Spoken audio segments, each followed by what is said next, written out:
2차 북미 정상회담을 하루 앞두고 김정은 북한 국무위원장이 오늘 베트남 하노이에 도착했습니다. 김 위원장은 숙소인 멜리아 호텔에서 5분 거리에 있는 북한 대사관을 찾는 것으로 첫 일정을 시작했습니다. 전용기를 타고 베트남으로 향하고 있는 트럼프 미국 대통령도 오늘 밤 하노이에 도착합니다. 호텔 투숙객들까지 금속 탐지기를 통과하도록 하는 등 보안도 한층 강화됐습니다. 트럼프 대통령과 김정은 위원장은 내일 저녁 간단한 단독회담에 이어 만찬을 함께합니다. 적어도 5차례 만남을 거쳐 하노이 공동성명을 발표할 것이라는 전망이 나오고 있습니다.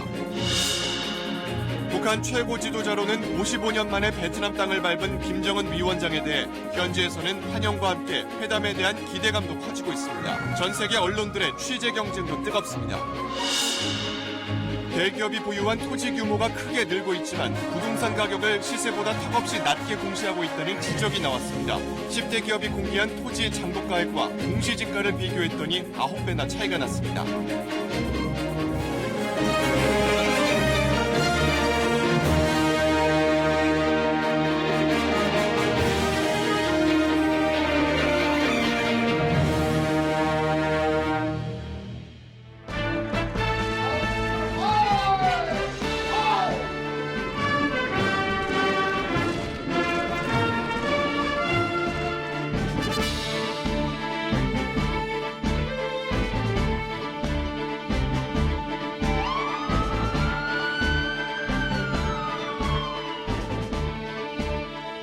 And I think we can have a very good summit. I think we'll have a very tremendous summit.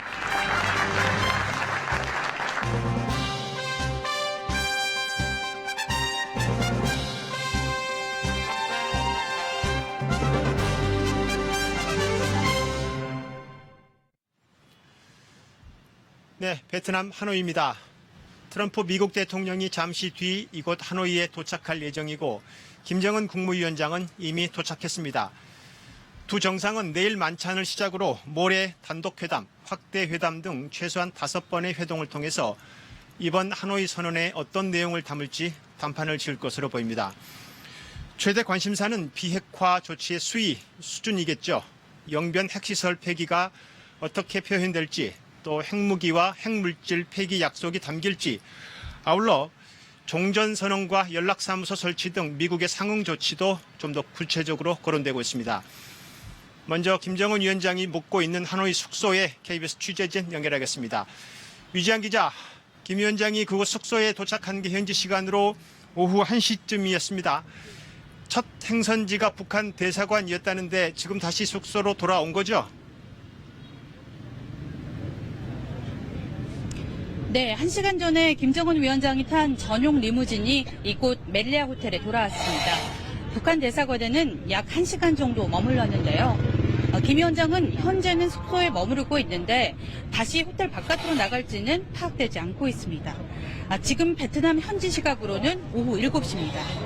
김 위원장은 금색 국무위원장 휘장을 단 리무진을 타고 경호 차량들의 호위를 받으며 오후 1시쯤 이곳에 도착했는데요.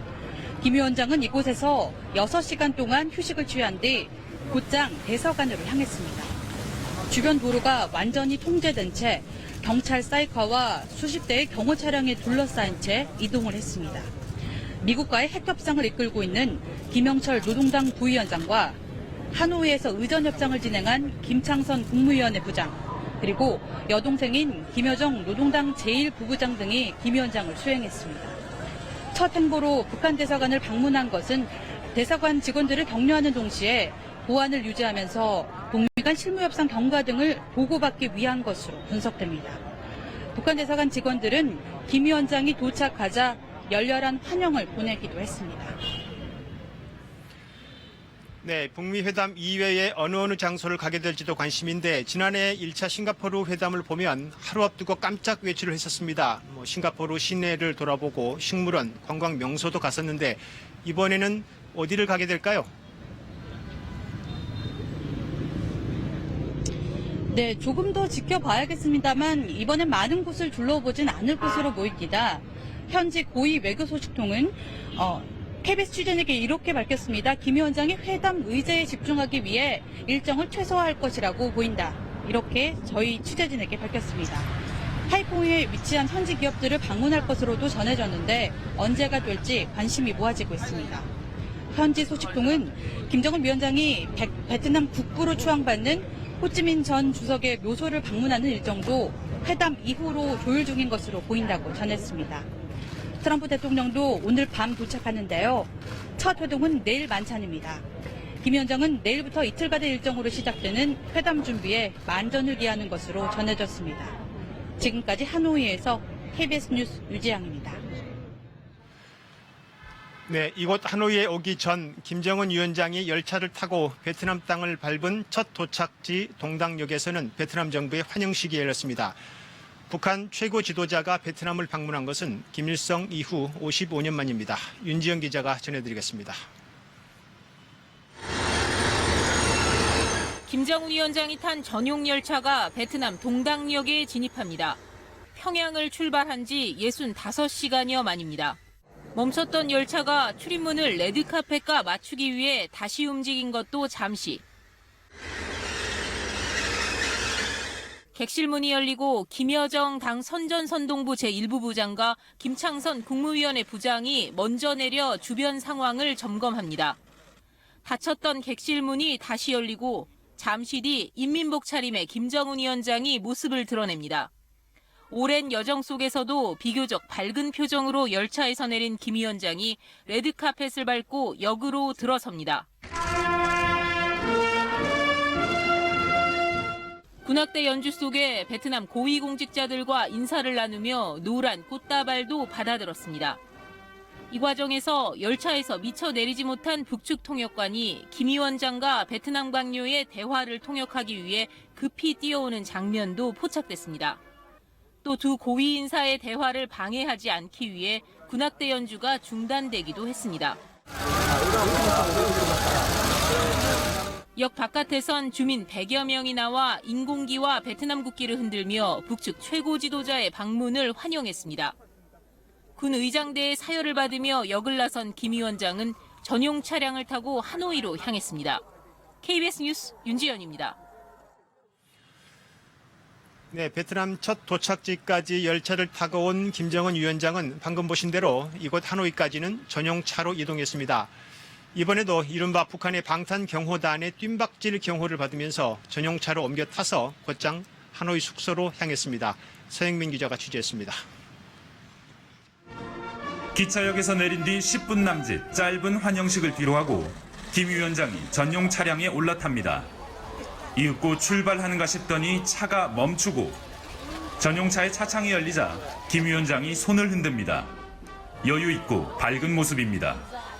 이내 전용차가 출발하자 이른바 방탄경호단의 뜀박질이 시작됩니다. 차량에 맞춰 점점 속도를 높여 뛰어가다 급히 각자의 차량에 탑승하면서도 차창 밖 경계태세를 늦추지 않습니다.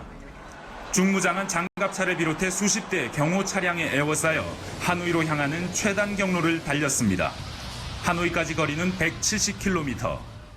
김 위원장은 동당에서 하노이까지 구간을 이 국도 1호선을 따라 이동했습니다. 군데군데 공사하는 곳도 있고 이렇게 비포장길도 있었지만 도로를 통제해서 2시간 반 만에 숙소에 도착했습니다. 하노이의 관문 쯔엉덩 다리를 건너 시내로 진입하는 동안에도 군경과 장갑차를 동원한 철통 경호는 계속됐습니다. 현재 시각 오전 11시, 한국 시간으로는 오후 1시쯤 철통 같은 경호와 전 세계 언론의 스포트라이트 속에서 사흘간의 대장정을 마친 김 위원장은 숙소 멜리아 호텔에 도착했습니다. 베트남 하노이에서 KBS 뉴스 서영민입니다.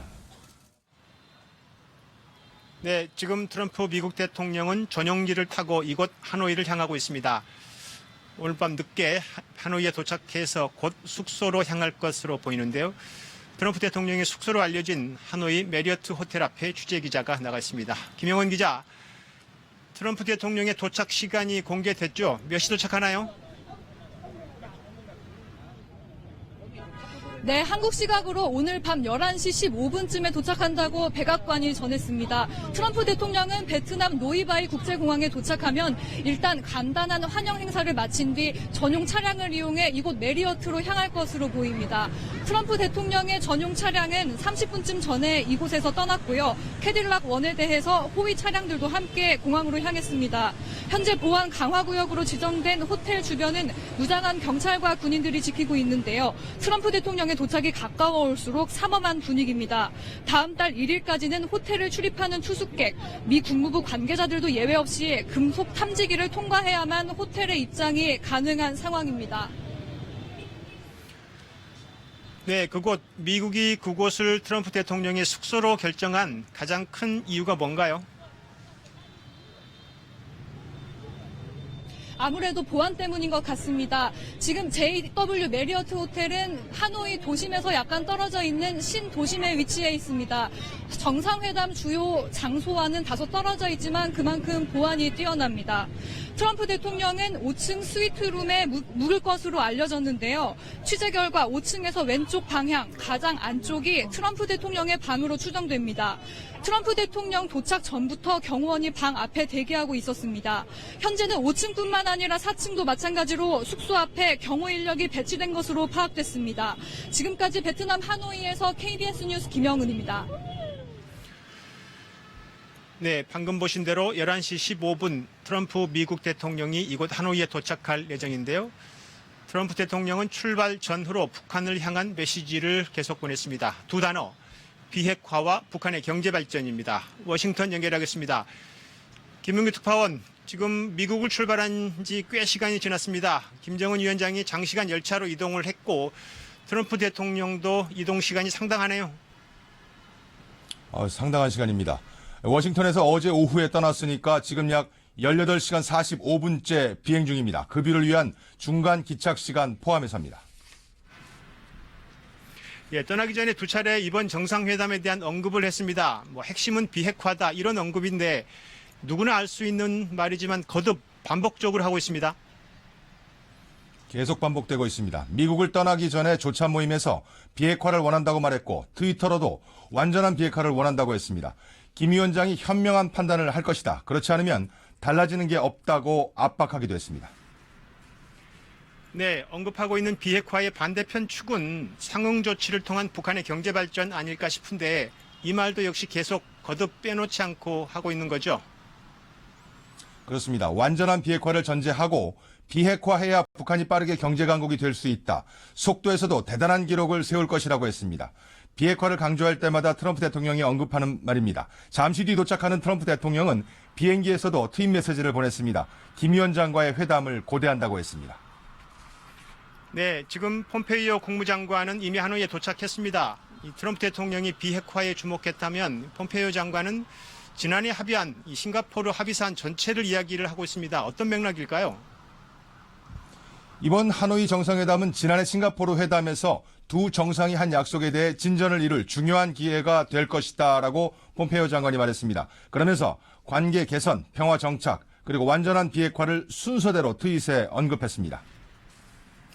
네, 그 말은 구체적인 이야기는 없지만 비핵화를 포함해서 모든 의제에서 진전된 성과를 내겠다는 뜻으로 보여지네요.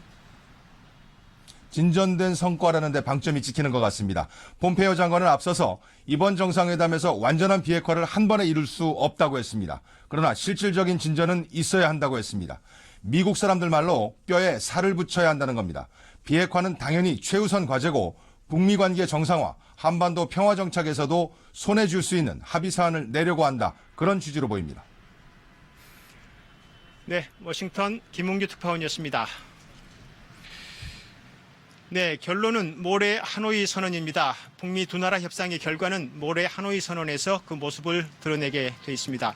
지금도 이 선언에 들어갈 내용을 놓고 막판 실무 협상이 계속되고 있습니다. 하노이에 설치된 백악관 프레스센터 연결하겠습니다. 서지영 특파원, 이 폼페이오 미 국무장관과 김영철 북한 노동당 부위원장, 지금 이 고위급 관리들이 모두 하노이에 들어왔습니다. 그럼 북미 간의 고위급 회담이 이루어질 수 있는데 특별한 움직임은 아직 없다면서요?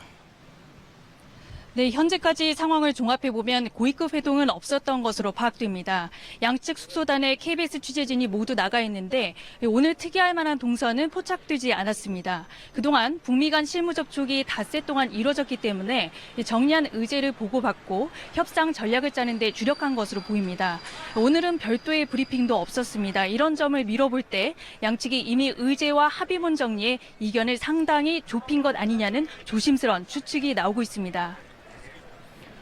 네, 추측이긴 하지만 이미 의제와 합의문 정리에 이견이 좀 좁혀진 것 같다는 말인데 그럼 북한의 비핵화 실행 조치를 어느 정도 수준으로 합의될 수 있을지 전망할 수 있을까요? 네, 앞서 김웅규 특파원의 보도 내용을 보셨듯이 이번 정상회담은 지난해 6월 싱가포르 1차 회담의 후속 조치를 논의하는 자리입니다. 따라서 1차 정상회담 합의문보다는 구체적인 진전이 남긴 내용이 포함될 것으로 예상이 됩니다.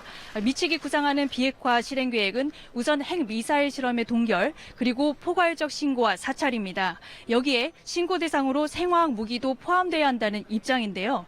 이에 따른 상응 조치로 인도적 지원과 북한 수출입 제재 완화 등이 논의되고 있는 것으로 보입니다. 그러나 무엇보다 영변 핵시설 폐기를 전제로 한 비핵화 관련 언급이 어떻게 공동성명에 담길지 여부가 가장 큰 관심사로 떠오르고 있습니다. 핵시설 동결과 폐쇄, 핵물질 생산과 핵무기 제조 중단에서 더 나아가 이를 어떻게 검증해 나갈 것인지 또 영변 이외 시설에 대한 신고 문제는 어떻게 할 것인지가 최대 관건인 상황인데요. 비핵화를 위한 좀 더 구체적인 일정표를 합의문에 담을지 아니면 추가 협의와 실무 이행을 위한 워킹그룹을 만들어 지속적으로 논의해 나간다는 문구가 담길지가 역시 가장 큰 관심사라고 할 수가 있겠습니다. 이 정치적인 상응 조치로는 연락사무소 개설과 여행 금지국 지정 해제 등이 폭넓게 논의되고 있는 가능성이 있는데 현재로선 포함 여부를 단언하기는 어려운 상태입니다. 또 사실상 종전선언의 내용을 합의문에 담고 이를 바탕으로 남북 미중 4자 등 관련국들이 포함된 평화체제의 논의를 시작으로 언급하는 내용이 담길지도 역시 주목되는 부분입니다. 지금까지 하노이 백악관 프레스센터에서 전해드렸습니다.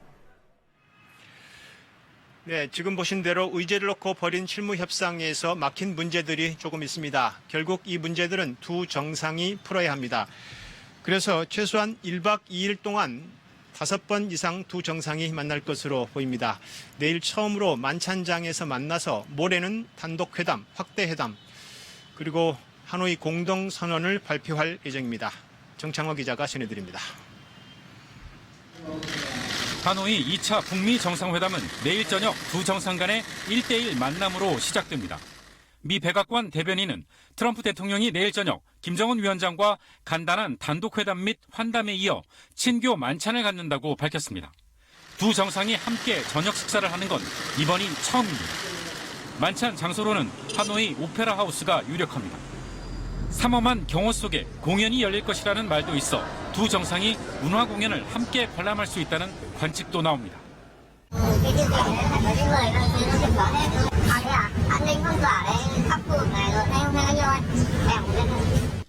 이틀째 일정은 지난해 싱가포르 때와 비슷할 것으로 예상됩니다.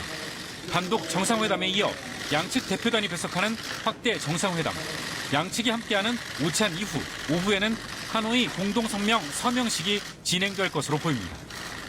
최소 5차례 예정된 정상 간 만남, 그만큼 대화의 폭과 깊이가 커질 것이란 기대감이 높아지고 있습니다.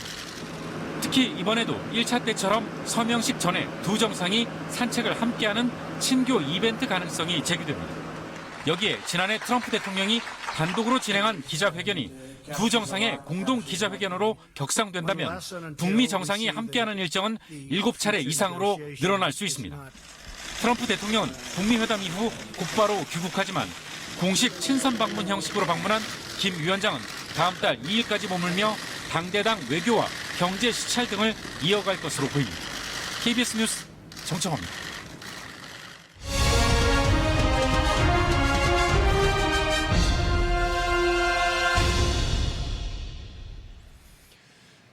네, 무려 65시간, 4,000km가 넘는 길고 긴 여정 끝에 김정은 위원장이 이곳 베트남에 도착했습니다. 4시간이면 가는 비행기를 두고 기차를 고집하고 주민들 불편을 무릅쓰고 중국은 철기를 내주고 그럼 돌아가는 길은 어떻게 할 것인가? 여전히 궁금증이 남습니다. 베이징 안양봉 특파원의 설명 보시죠. 꼬박 사흘간의 긴 여정 끝에 특별 열차가 베트남 동당역에 도착합니다. 23일 오후 평양을 출발해 중국 대륙을 사실상 종단한 4,000km 대장정 65시간이나 걸렸습니다. 4시간이면 가는 비행기를 왜 마다했을까? 선대의 자취 따라 정통성을 과시하고 뒷배 중국을 보여주는 포석이라는 해석이 지배적입니다. 이유야 어찌됐든 이번 여정으로 김 위원장은 오랫동안 자리를 비워도 체제에는 문제가 없다는 걸 보여주는 효과는 챙길 듯합니다. 열차가 지날 때마다 다리 아래 도로도 모두 차단합니다. 양을 키우는 목동이라고 해서 예외가 아닙니다. 중국 당국에 지나칠 정도의 경호에 시민들은 불만을 쏟아냈습니다. 춘절 특별 운송기간인데다 학교 개학까지 겹쳐 불편이 더 컸습니다. 越南乘朝方专列过境中国赴越南出席第2次朝美首脑会晤，提供了交通保障。 중국은 또 왜 이런 불편을 감수했을까? 전통 우방 관계에서 북한 요청을 거절하기 어려웠다. 또 중국 역시 북한 핵 문제는 풀어야 할 숙제라는 해석이 많습니다. 트럼프 대통령도 북미 회담에 시진핑 주석의 도움이 컸다고 밝히기도 했습니다. 김정은 위원장이 회담을 마치고 중국 경제 시찰을 하면서 돌아가는 것 아니냐 이런저런 말이 많지만 이곳에선 다음 달 중국 연중 최대 정치 행사 양회가 열리기 때문에 베이징으로 직행해 시진핑 주석만 만나고 귀국할 것이라는 관측이 지배적입니다. 베이징에서 KBS 뉴스 안양봉입니다. 이렇게 사흘 넘게 달려온 김정은 위원장의 전용 열차는 움직이는 집무실인 셈이죠. 미국 대통령 전용기인 에어포스 1 같은 역할을 하고 있는 겁니다. 김일성, 김정일에 이어서 3대에 걸쳐서 이 전용 열차를 애용하고 있습니다. 이철호 기자가 소개해드리겠습니다.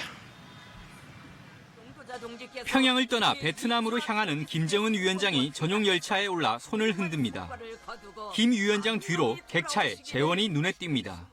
한 량의 길이는 24.4m, KTX 객차보다는 길고 새마을호와 비슷합니다. 객차의 무게는 57톤, 새마을호보다 10여 톤 더 나가는데 각종 설비가 추가됐기 때문으로 보입니다. 하중이 3.6톤이라는 건 몸무게 60kg인 성인 60명을 태울 수 있다는 뜻입니다. 객차 상단에는 통신 장비로 추정되는 안테나가 보입니다. 객차 내부 집무실에는 푹신한 소파가 줄지어 설치돼 있고 벽걸이 TV와 통신 장비도 있습니다. 철저한 보안은 기본, 객차 아래에는 두꺼운 철판을 덧대 폭발의 충격을 견딜 수 있도록 했습니다. 김일성 주석을 시작으로 북한의 지도자들은 대대로 전용 열차를 집무실로 꾸며 애용해왔습니다. 김정일 위원장 당시 기록을 보면 노래방 기기에 와인, 고급 음식을 열차 내에서 즐길 수 있었다고 적혀 있습니다. 김일성이나 김정일이나 김정은도 이동의 안전성, 그다음에 안정성, 정시성, 쾌적성 이런 것이 철도만한 게 없기 때문에 그런 거죠.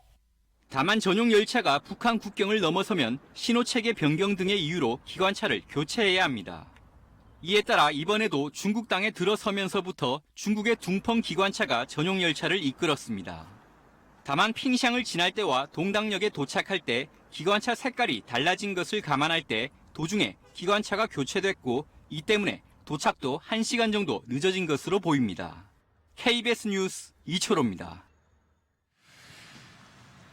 네, 지난해 판문점에서 또 평양에서 그랬듯이 이번에도 동생 김여정이 김정은 위원장 곁에서 밀착 의전을 하는 모습이 가장 눈길을 끌었습니다.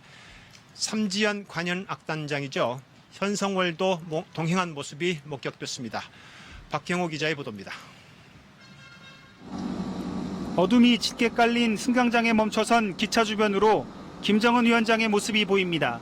수행원들과 얘기를 나누는 김 위원장. 현송월 삼지연 관현악단장도 단원들로 추정되는 인물들과 대화를 나눕니다. 오랜 여행에 지친 듯 김 위원장이 담배를 피우자 그 옆으로 동생 김여정 제1부부장이 잿더리를 들고 다가서고 김 위원장은 여동생이 들고 온 잿더리에 담배꽁초를 끕니다. 평양을 떠나 사흘 만에 베트남에 도착한 김정은 위원장의 1호 열차. 문이 열리자 역시 김여정 제1부부장이 먼저 내려 행사장을 점검합니다. 이렇듯 베트남 방문에서도 김여정 제1부부장은 또다시 오빠인 김정은 위원장 곁을 지키며 존재감을 과시했습니다. 김 위원장과 관련된 일이라면 자신보다 서열이 높고 연로한 당 간부들을 거리낌 없이 앞서갑니다. 김여정 제1부 부장은 평양을 떠날 때도 김 위원장과 같은 차에서 내리는 등 밀착 의전을 수행했습니다. 조선노동당 중앙위원회 정치국 후보위원이며 당 중앙위원회 제1부부장인 김여정 동지, 의무송 부상 최선희 동지와 당 중앙위원회 조선민주주의인민공화국 국무위원회 성원들이 함께 떠났습니다. 김정은 위원장이 국제무대에 모습을 드러낼 때면 항상 곁에 있던 김여정 제1부 부장. 그 역할은 하노이 정상회담에서도 이어질 것으로 예상됩니다. KBS 뉴스 박경호입니다. 어제 이곳에서 전해드렸었죠. 김정은 위원장 숙소인 멜리아 호텔에 미국 기자단의 프레스센터가 마련돼서 묘한 동거를 하게 됐다는 소식. 그런데 오늘 갑자기 변경됐습니다. 미국 기자단의 프레스센터가 다른 곳으로 옮겨진 겁니다. 보안과 경호 문제로 베트남 정부가 조치를 취한 것으로 보입니다. 오하영 기자의 보도입니다. 멜리아 호텔에서 기자들이 카메라와 각종 방송 장비를 한가득 옮깁니다. 김정은 위원장이 멜리아 호텔에 도착하기 앞서 백악관에서 프레스센터를 급히 변경한 겁니다. I can't say anything right now. I'm so sorry. So sorry. 백악관은 현지 시각으로 오늘 오전 8시 반쯤 프레스센터에 등록한 기자들에게 이메일을 보내 기술적인 이유로 백악관 프레스센터가 IMC로 옮겨질 예정이라고 공지했습니다. 이 때문에 기자 등록도 예정보다 3시간 늦어졌습니다. 갑작스러운 프레스센터 변경에다 IMC 내 대체 장소 선정까지 늦어지면서 백악관 출입 기자들의 항의가 잇따르기도 했습니다. 한 워싱턴 포스트 기자는 트위터에서 마지막 순간에 실행 계획이 변경됐다며 북한 측이 미국 기자들과 가까운 거리에서 일할 수 있도록 할 것 같지 않았다고 지적했습니다. 이처럼 멜리아 호텔은 김 위원장의 숙소로 알려지면서 보안과 경호 문제가 제기되었고 결국 미국 측이 마지막 순간에 프레스센터를 옮긴 것으로 보입니다. 다만 센터를 옮길 것이라는 소식을 백악관보다 베트남 외교부 대변인이 먼저 트위터로 알린 것으로 미뤄 이번 결정은 베트남 정부가 북한을 배려한 조치로 해석되고 있습니다. 미국 프레스센터 관계자들은 아무런 말을 할 수 없다고 답했습니다. Why change the size of Melia Hotel to? I don't think we have an answer for you. 이로써 북미 정상회담 기간 현실화되는 듯했던 김 위원장과 미국 기자들과의 기묘한 동거는 결국 불발됐습니다. KBS 뉴스 오하영입니다. 같은 사회주의권 국가인 베트남의 시민들도 김정은 위원장을 환영했습니다. 베트남이 그랬듯이 북한이 미국과 이곳에서 좋은 대화를 이어가기를 희망하는 분위기였습니다. 송구만 특파원이 시민들을 취재했습니다. 국경도시 랑선에 기차로 도착해 다시 2시간 반을 달려 하노이 시내에 들어선 북한 김정은 위원장. 베트남 공안들이 거수 경례로 차량 행렬을 맞이합니다. 안전을 위해 마련된 통제선 안쪽에는 시민들이 가득 모여들었습니다. 베트남 그리고 미국과 북한 국기를 한 손에 쥐고 휴대전화로 행렬을 촬영하며 기대감을 나타냈습니다. Từ đường Việt Nam hôm nay rất là tắc vì có sự có mặt của Tổng thống Trump, Tổng thống Trump và nhà lãnh đạo Kim Jong-un. chúng tôi rất là vui. 북한 지도자로선 55년 만에 하노이를 다시 찾는 만큼 시민들은 한결같이 이번 뜻깊은 방문이 회담 성과로 이어지길 바란다고 밝혔습니다. Thì ngày nay thì Việt Nam và Mỹ trở thành những người bạn rất là tốt và hai cùng hỗ trợ để phát triển kinh tế xã hội và cùng nhau hướng đến một tương lai chung tốt đẹp hơn. thì đó là một ví dụ điển hình. 세계 각국에서 모인 기자들도 분주해진 하노이의 움직임을 발빠르게 전하고 있습니다. 베트남 정부는 하노이 우정문화노동궁전에 마련된 국제 미디어 센터에 전 세계 40여 개국, 200여 개 언론사에서 3천여 명의 언론인이 등록 신청한 상태라고 밝혔습니다. The US is going to have to make some concessions as well. So it'll be interesting to see just what the president decides to give. 싱가포르 회담 이후 8개월 만에 다시 만날 북미 정상. 두 정상이 발표할 하노이 선언으로 이곳 하노이에선 평화의 물꼬가 트일지 주목하고 있습니다. 하노이에서 KBS 뉴스 송금환입니다.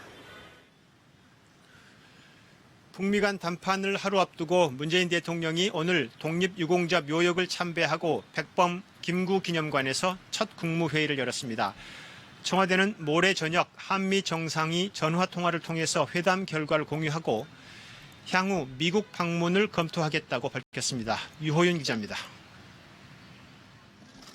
김정은 북한 국무위원장을 태운 열차가 베트남 동당역에 도착한 시각, 문재인 대통령은 자주 독립에 앞장선 독립운동가 묘역을 참배하고 열강 사이에서 남북 통일 정부를 열망했던 백범 김구선생 기념관에서 첫 국무회의도 주재했습니다. 100년 전 우리는 강대국들의 각축 속에서 우리 운명을 우리 스스로 결정하지 못하고 식민지로 전락했습니다.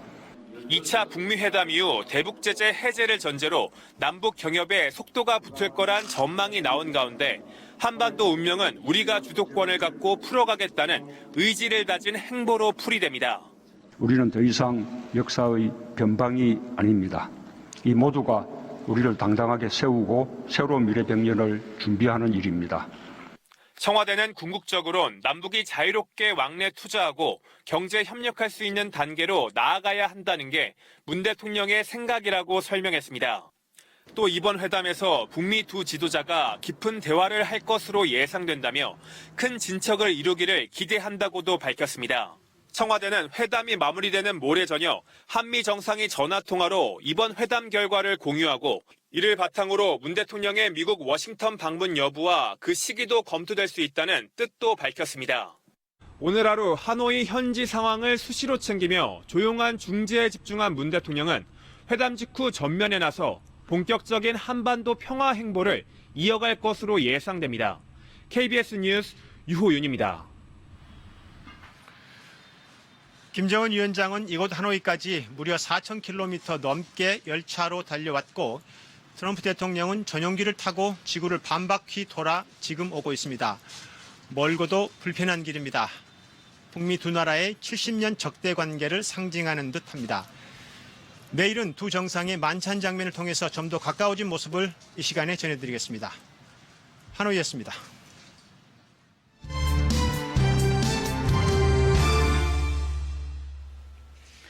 국내 주요 기업들이 보유하고 있는 땅값을 시세보다 지나치게 낮게 공시하고 있다는 주장이 제기됐습니다. 국세청이 집계한 토지 자산 금액의 9분의 1에 불과하다는 겁니다. 김나나 기자가 취재했습니다. 서울 강남의 현대차 그룹 신사옥 부지입니다. 한국전력이 소유하던 7만 9천여 제곱미터 땅을 인수한 건데 기업이 공시한 장부가의 기준으로 현대차의 전체 토지 자산은 재벌 기업 중 가장 많은 24조 7천억 원 규모입니다. 현대차가 지금 한전 부지라든지 강남에 많은 땅들을 사들이면서 삼성을 앞지른 이런 결과가 나타났습니다. 현대차를 포함해 5대 재벌이 보유한 토지 규모도 2017년 기준 67조 5천억 원으로 10년 새 3배 가까이 늘었습니다. 이는 기업들이 직접 밝힌 자료로 매긴 것으로 공시지가로 계산하면 규모는 훨씬 더 커집니다. 경실련 분석 결과 2017년 기준 국내 10대 기업의 토지 자산은 기업들의 장부가액으론 43조 원이지만 공시지가 기준으로 국세청이 집계한 10대 기업 토지 자산은 385조 원으로 무려 9배 차이가 납니다. 경실련은 국세청이 집계한 공시지가조차도 시세의 40% 선에 불과하다며 기업들이 부동산 가격을 실제보다 지나치게 낮게 공시하고 있다고 지적했습니다. 주주들이 이 기업이 가지고 있는 땅값이 얼마인지 재산이 얼마인지 전혀 알 수가 없다는 거죠. 국세청이 구체적인 기업 이름은 공개하지 않아 경실련이 비교한 기업들과 일부 차이가 난다 해도 대기업들이 경영 정보 공개를 불투명하게 하고 있는 건 대부분 마찬가지란 얘기입니다. 경실련은 자산이 5조 원을 넘는 기업들은 공시하는 부동산 가격은 물론 주소와 면적까지 투자자들에게 낱낱이 공개하도록 공정거래법을 개정하라고 촉구했습니다. KBS 뉴스 김나나입니다. 경기도 오산시의 한 장애인 재활원에서 재활교사가 지적 장애인들을 서로 폭행하도록 시켰던 사건 기억하시나요? 인권단체와 장애인 보호자들이 오늘 집회를 열고 책임자 처벌 등을 요구했습니다. 정부는 이와 관련해 전수조사를 벌이기로 했는데요. 이 관련 소식 김덕훈 기자가 전해드립니다. 얘 때려. 얘. 때려. 때려. 오줌 쌌어요, 어제. 재활교사가 장애인을 시켜 다른 장애인을 폭행하도록 하는 영상. 폭행의 조롱, CCTV 삭제 정황까지 드러났습니다. 지적장애인 80여 명이 사는 성심동원 재활원에서 벌어진 일입니다. 성심동원 전면교체! 성심동원 전면교체! 참다 못한 시민단체와 보호자들이 항의 집회를 열었습니다. 이 시설에서 수년째 장애인 학대가 반복됐다며 은폐와 방조 의혹까지 철저히 조사하라고 요구했습니다. 선생님들이 분량이 없어지게끔 할 수 있는 방법이 있다라는 식으로 일지를 3개월치 분량을 한 번에 이제 다 고쳐 쓰는 거. 관리가 소홀했던 거잖아요. 투명한 시설 운영을 위해 책임자를 해임하고 외부 이사를 파견하라고 촉구했습니다. 기존의 이사뿐만 아니라 사회 이사들까지 제 역할들을 못했기 때문에 이러한 일이 지금 생겼으리라고 보고요. 경찰은 학대 영상을 찍은 재활교사 김모 씨와 이 영상을 함께 돌려본 교사 등 모두 5명을 입건했습니다. 피해 장애인도 5명으로 늘었습니다. 보건복지부와 오산시 등은 모레부터 성심동원 재활원에 거주하는 장애인을 대상으로 학대 피해 전수조사를 벌일 예정입니다. KBS 뉴스 김덕훈입니다. 광복 70여 년, 3.1운동 100주년을 맞는 지금까지도 일제의 잔재는 여전합니다. 서울 지역 초중고 중 100여 개 학교에서 친일파가 만든 교가를 여전히 부르고 있다는 조사 결과가 나왔습니다. 보도에 이호준 기자입니다. 서울의 한 고등학교에 있는 비석입니다.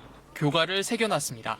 먼동이 트니 온늘이 화나도다로 시작하는 가사가 우길승천기를 연상시킨다는 비판을 받습니다. 또 친일파인 학교 설립자를 칭송하는 구절도 문제라는 지적이 나옵니다.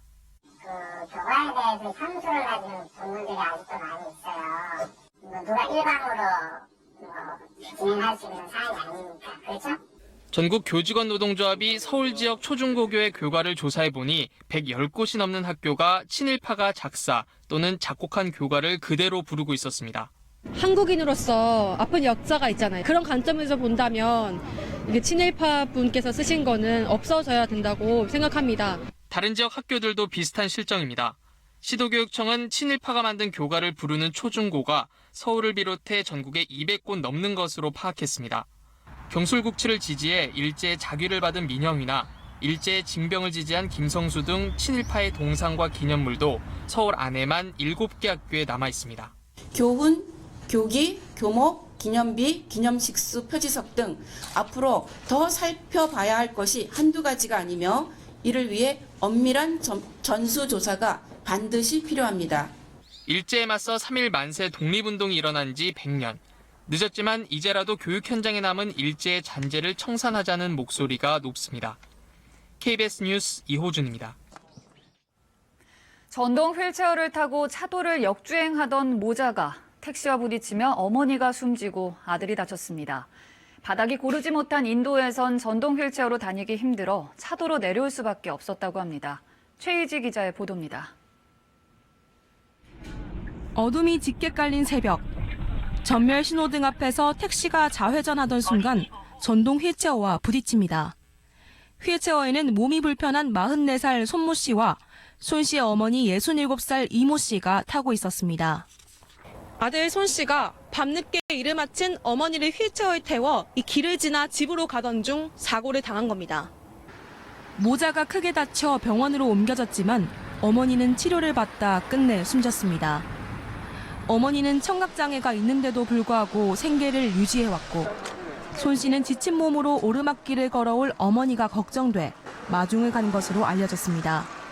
일을 갔다가 데리고 오는 모습을 몇 번은 봤어요. 봤는데 이제 항상 손잡고 어디도 있고 항상 옆에서 나를 보호자처럼 항상 그런 모습을 봤어요. 저는. 사고 당시 전동 휠체어는 인도가 아닌 차도로 역주행하고 있었습니다. 손 씨는 울퉁불퉁한 보도블록 위로 다닐 수 없어 차도로 내려왔다고 경찰에 진술했습니다. 바퀴가 작고 또 두 분이 타고 있으니까 다치니까 이제 도로 올라오기 힘든 상황이 오르막길이 되다 보니까 그래서 그렇게 차도로 주행을 하게 됐다. 열악한 장애인 보행 환경이 안타까운 사고를 불렀습니다. KBS 뉴스 최휘지입니다. 뉴스주민 시간입니다. 정윤섭 기자 나와 있습니다. 정 기자, 오늘은 어떤 소식이 있나요? 네, 북미 정상회담 개최지 베트남의 국민들이 이 대형 이벤트를 즐기는 방식이라고 할까요? 그 상징이라고도 좀 할 수가 있는데요. 먼저 뒤 사진을 보겠습니다. 네. 약간 좀 생뚱맞을 느낌도 있지만은 햄버거입니다. 좀 특이한 게 보이시나요? 뭐 성조기와 뭐 인공기도 꽂혀 있고요. 북미 정상회담 기념으로 만들어진 햄버거인가요? 그렇죠. 오른쪽 성조기가 꽂힌 햄버거가 트럼프 쪽을 상징을 하죠, 당연히. 근데 그 위에 토핑으로 노란 토핑이 올라가 있습니다. 네. 트럼프 대통령이 금발머리인데 그 부분을 상징한다고 하고요. 네. 그렇게 되면 왼쪽은 김정은 위원장을 상징을 하겠죠. 어떤 특징이 있을까요? 근데 저기에는 김치를 재료로 볶은 김치, 김치 소스 이렇게 들어갔다라고 하고 네. 한 유명한 수제버거집에서 이걸 개발해서 내놨다고 합니다. 그런데 이 버거 이름이 김정염이라고 되어 있습니다. 김정염, 김정은 위원장을 좀 형상화한 버거 이름이 김정염. 어떤 의미가 있나요? 그러니까 이제 그 영어 표현 여미를 맛있다는 뜻의 여미를 갖다 써서 김정염이라고 했는데 네. 뭐 이 실제 맛이 궁금하겠는데 그 맛은 뭐 반응이 좀 많이 엇갈리고 있다고 하고요. 네. 사진 느끼한 하나- 맛을 좀 잡아줄 것 같은데. 네, 김치가 그렇습니다. 있어서. 사진 하나 더 보겠습니다. 네. 이번엔 칵테일입니다. 네, 역시 또 성조기와 인조기가. 그러니까 그 저 인공기가 칵테일의 함께 이름이 로켓맨이라고 되어 있는데요. 네. 뭔가 굳이 해석을 해보면 이번 회담 잘해라 뭐 이렇게 좀 해석이 되고 있고요. 근데 한때 트럼프 대통령이 김정은 위원장을 로켓맨이라고 부른 적이 있었는데 네. 이걸 패러디한 게 아니냐 이런 해석이 또 나오고 있고요. 어쨌든 뭐 티셔츠, 뭐 열쇠고리 이런 것들이 계속 상품 기념품들이 나오고 있는데 어쨌든 음식이나 생필품 이런 부분에서 반응이 가장 빨리 나오고 있는 것 같습니다. 아무래도 좀 쉽게 구할 수 있는 부분에서 인기가 참 많을 것 같은데요. 그렇죠. 이런 인기는 또 베트남 국민들의 기대감을 또 반영한 게 아닌가 싶습니다. 맞습니다. 그 기대감 오늘 김정은 위원장 베트남 도착 장면에서도 포착이 되는데요. 역시 사진 보시면 비가 좀 내렸나 봅니다. 비옷까지 네. 챙겨서 저 환영 행사에 참가한 주민들의 모습을 볼 수가 있고요. 저도 저 생중계를 봤는데 좀 해프닝이 있었어요. 네, 영상을 좀 보시겠습니다. 네.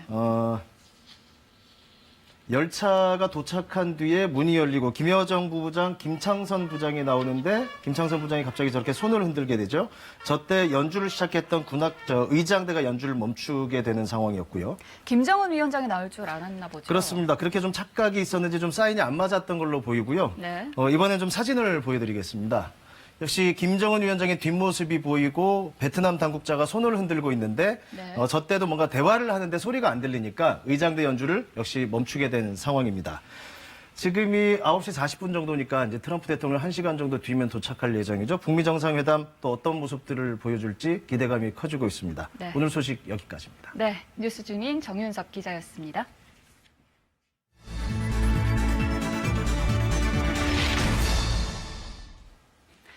정부가 3.1운동 100주년을 맞아 유관순 열사에게 1등급 건국 훈장 대한민국장을 추가로 서운하기로 결정했습니다. 훈장은 다음 달 1일 3.1운동 100주년 기념식에서 문재인 대통령이 유관순 열사의 유족에게 직접 수여할 예정입니다. 정부가 3.1운동 100주년을 기념해 사회적 갈등 사건 관련자 등 4,378명에 대한 특별 사면을 발표했습니다. 사면 대상자에는 광우병과 세월호 관련 집회, 제주 강정마을 해군기지와 사드 배치 반대 집회, 경남 밀양 송전탑 반대 집회 등으로 처벌받은 107명이 포함됐습니다. 서울 강남구 클럽 버닝썬의 마약 투약과 유통 혐의를 수사하는 서울지방경찰청 광역수사대가 이문호 버닝썬 대표와 영업사장 한모 씨의 자택을 압수수색했습니다. 경찰은 또 두 사람을 출국 금지했습니다. 국방부가 과거 군부대 창설 과정에서 무단으로 점유해온 전국의 사유지와 공유지가 여의도 면적의 7배 규모인 2,155만 제곱미터로 군이 사용하고 있는 전체 토지의 3.5%에 이르는 것으로 조사됐다고 밝혔습니다. 국방부는 본격적인 배상 절차에 나서겠다며 배상액은 약 350억 원이 될 것으로 추정했습니다. 군인들이 주말에 부대 관할 밖으로까지 외출이나 외박을 할 수 있게 되면서 군부대 인근 지역의 상권 보호를 위해 병사의 평일 외출도 허용됐죠. 이 접경 지역의 표정은 어떻게 달라졌을까요? 김나래 기자가 취재했습니다. 평일 저녁 읍내의 음식점이 군복 입은 병사들로 북적입니다. 이달부터 한 달에 2번, 오후 5시 반부터 9시 반까지 병사들의 외출이 허용된 덕분입니다. 평일 외출이 풀림으로 해서 가게 영업에 다소 좀 도움은 되고 있는 게 사실입니다. 한 1, 2주 이렇게 지켜봤을 때는 한 5%에서 10%? 비슷한 시각 근처의 PC방입니다. 평일에는 한가했던 PC방이 병사들로 꽉 들어찼습니다. 반면 울상인 곳도 있습니다. 주말 병사들의 외출 외박 가능 지역이 인근 도회지로 확대되면서 부대 인근 숙박업소를 찾던 병사들의 발길이 또 끊겼습니다. 숙박은 좀 아쉬운 부분이 많습니다. 옛날에는 주말에만 집중적으로 나왔는데 지금 평상시 외출이 되다 보니까 장병들이 이동 시 겪는 불편함은 좀처럼 나아지지 않고 있습니다. 부대와 외부를 오가는 버스는 적고 택시를 타자니 비용이 부담스럽습니다. 주변에 좀 정류장도 만만치 않고 그거 기다릴 바에는 빨리 나오는 게 나아서 다 4명이서 이렇게 나오는 것 같아요. 지역 상권의 희비가 교차하면서 접경 지역 지방자치단체들도 고민입니다. 병사들을 유인하기 위해 각종 편의시설을 갖춘 쉼터 등을 조성한다지만 하나같이 계획 단계여서 지역과 군부대의 상생까지는 아직 갈 길이 멀어 보입니다. KBS 뉴스 김나래입니다.